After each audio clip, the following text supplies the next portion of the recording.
Many Canadians find it difficult to lead a healthy life.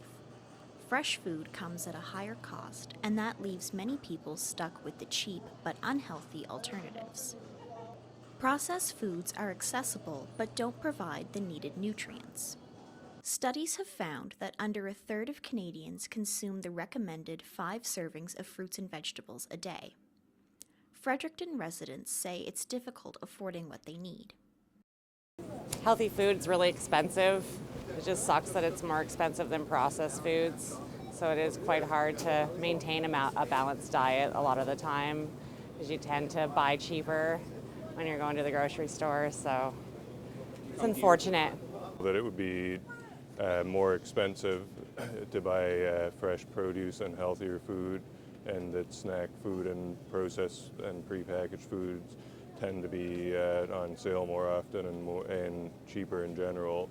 So if you want easy, then you go for packaged foods and the first thing that comes to hand. But if you want to eat more healthily, there are definitely ways to do it. Dr. Irina Knezovic is a communications and health professor at Carleton University. She believes Canada's health problems come from the institutional societal causes.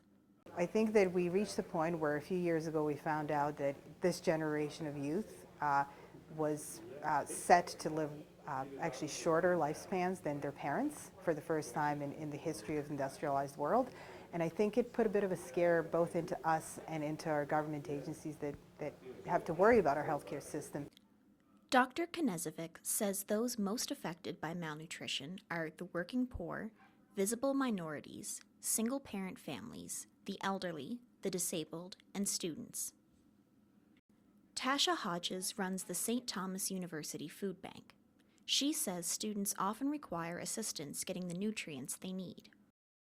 We have requests for things like broccoli and carrots and bread, so those are clearly things that if people are asking for them, then they can't afford them themselves.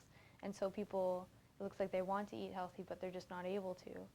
So for us, when we make the decisions of what to buy, it's difficult because we do have a fridge here in the food bank, but things only last so long. Often the food we eat depends on what is available to us. Areas known as food deserts exist in North America. These are low-income areas where people don't have access to fresh produce. If the access to the food you have is mostly to convenience foods, then if that's what's in your neighborhood and that's all you can afford, then that's what you're going to eat. So what we have often are heavily processed foods that fuel us with calories and often with very palatable taste, but actually have very low nutrient content.